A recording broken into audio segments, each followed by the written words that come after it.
Welcome learners to this platform provided by Odisha State Open University. To this session, we will be discussing about management as an art, as a science, as a profession.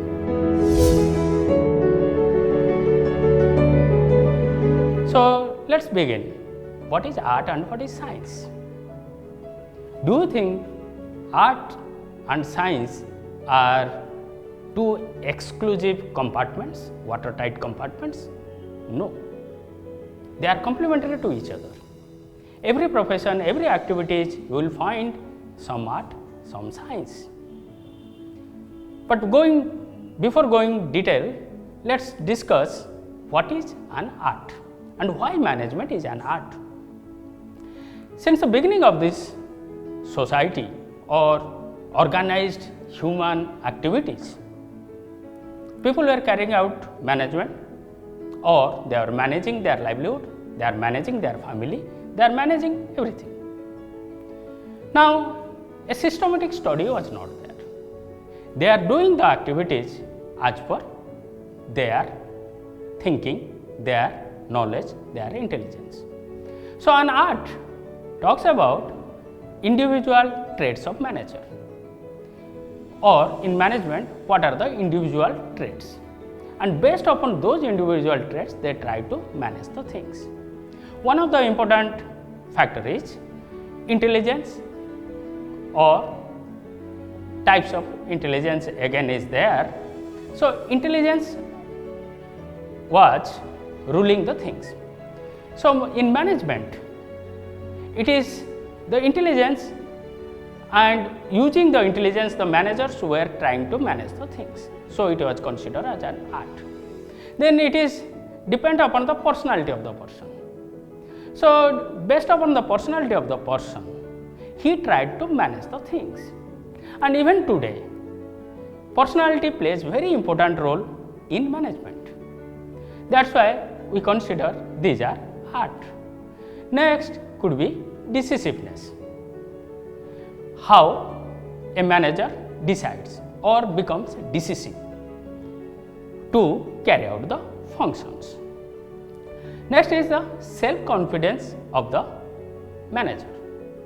So, manager, whether it is his social awareness or self-awareness, self-confidence, that matters in management.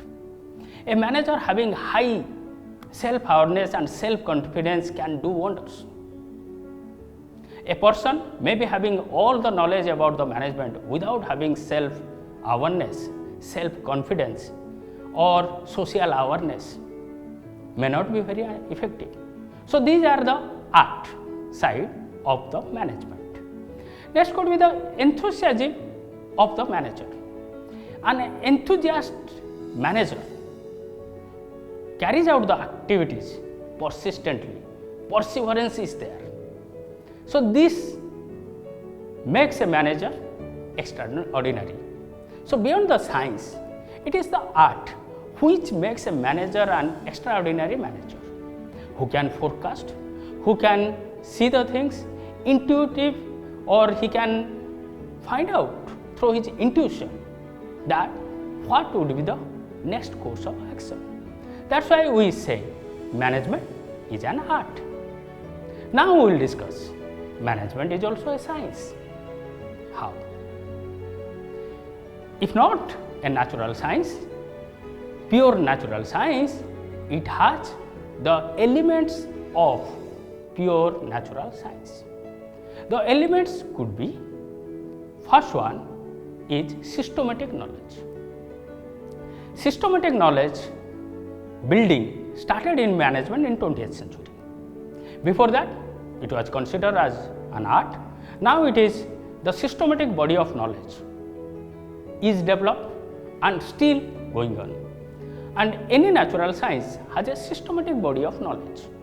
That's why, and management is having also a systematic body of knowledge. That's why management suffices to be a science.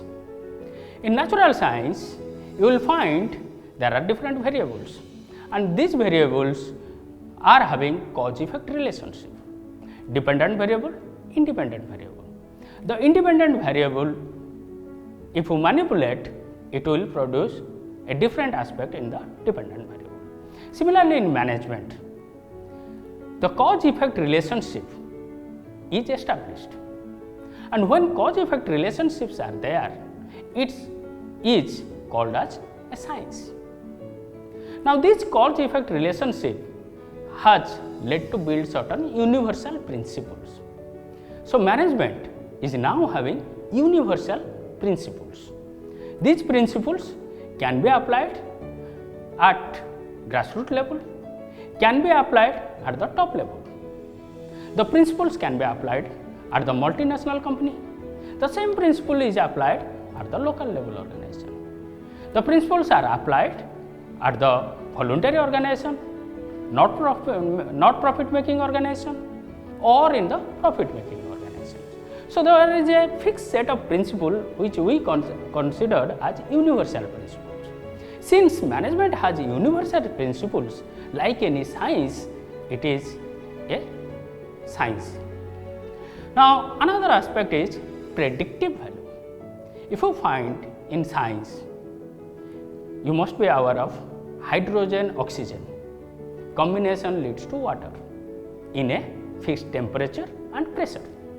H2O, two elements of hydrogen, one element of oxygen in a fixed temperature and pressure will produce water, whether it is on earth, whether it is in the moon, whether it is inside your house, whether it is in the laboratory. Similarly, we are having certain principles, certain theories in management which can predict what is going to happen. So, any science has a predictive value that if you do this, this will be the result, end result. Similarly, in management, we are having their principles, or we are having the rules, regulation and variables. If you manipulate these variables, definitely we will get a fixed output. Finally, we will discuss about theory building. In natural science, you are having theories. Similarly, in social science or management, we are having theories. These theories are having wide application. Of course, you may question that theories are getting changed or new theories are getting added. Yes, in science also, theories are getting again revised, reformulated, and new theories are coming into existence. Now, the question comes, management as a science? Yes, it is a science. Only difference with natural science and management, we can say that in natural science, if you follow a theory, if you follow a principle, if you experiment, you will get a definite result. Whereas in social science or management, we are having theories, principles, we do experiment, our experiment lab is different. Maybe in science you are doing experiments in a closed room, we are doing experiment in the society, with the community, with the customer, with the producer, all these things. Yes, we are doing experiment, only thing there are certain limitations. These limitations is there in all science, all social sciences and in management. As a commerce, management deals with different commodities and it also deals with exchange of goods and services. Now, we will discuss management as a profession. Management, like any profession, management is also a profession. We consider medical science or doctors as pure professions. They have a systematic body of knowledge. They have a proper procedure, trainings to acquire the knowledge and skills. There are code of conducts, ethics to be followed and to provide service to the humankind. Similarly, management is a profession. Now, it has a systematic body of knowledge. If you want to be a manager or professional manager, you need to follow a course. Courses has been developed, and there is systematic process where you will acquire the knowledge and skills, and you will go through certain experiments in research methodology to find out the objective behind those things.